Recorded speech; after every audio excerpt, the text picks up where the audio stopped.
Les podcasts du Figaro. Prêt pour le décollage.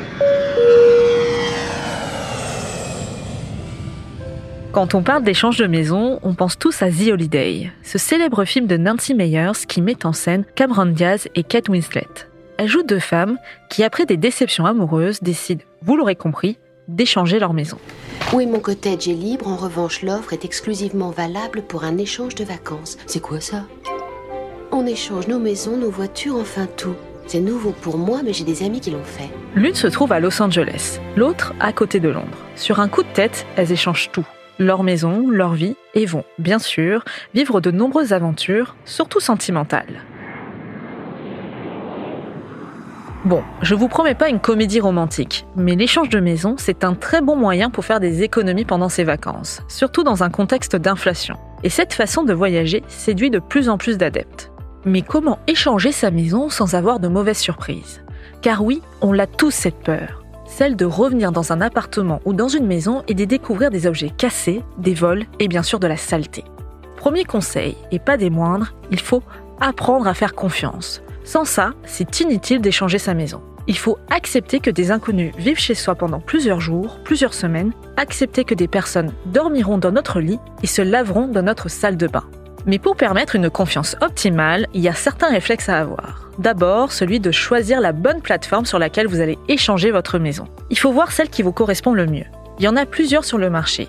Home Exchange, HomeLink, Intervac, mais la plupart demandent des frais d'adhésion quand on s'inscrit. Par exemple, chez Home Exchange, c'est 160 € l'année. Les frais d'adhésion permettent de prendre en charge le client en cas de pépin, notamment s'il y a des dommages chez lui. Surtout, les adhérents doivent fournir certains documents comme une pièce d'identité et un justificatif de domicile. Leur profil sera ensuite vérifié par les plateformes. Seule la plateforme Switch Home est entièrement gratuite et repose sur un principe de totale confiance de la part de ses adhérents. Cette confiance, le nerf de la guerre, s'acquiert avec le temps. C'est pour ça que si vous avez un projet d'échange de maison, il faut s'y prendre plusieurs semaines, voire plusieurs mois à l'avance. On prend le temps de parcourir les offres, puis de discuter avec les personnes sur la plateforme. Le dialogue est la clé. On peut s'envoyer des photos et des vidéos, fournir un guide complet d'utilisation de la maison. Comme ça, on anticipe certains déboires.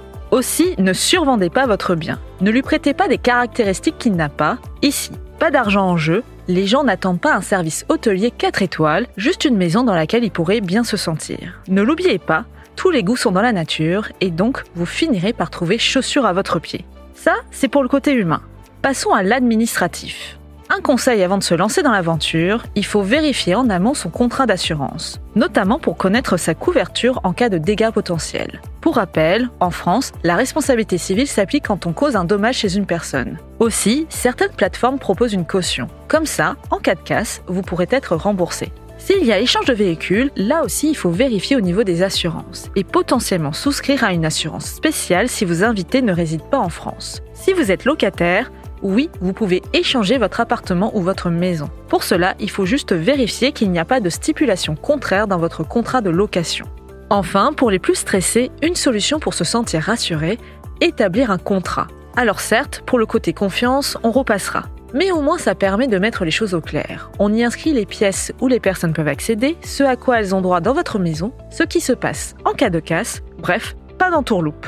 Tous les adeptes le diront, une règle prévaut quand on échange sa maison, on en prend soin comme on voudrait que nos invités prennent soin de la nôtre. Un principe basique, presque biblique, mais qui vous assurera à coup sûr des vacances réussies. Merci d'avoir écouté ce podcast. Je suis Sophie Vincelot, journaliste au Figaro. Vous pouvez retrouver Questions Voyage sur le site du Figaro, Figaro Radio et sur toutes les plateformes d'écoute. Si vous avez aimé cet épisode, vous pouvez vous abonner et donner votre avis. À bientôt.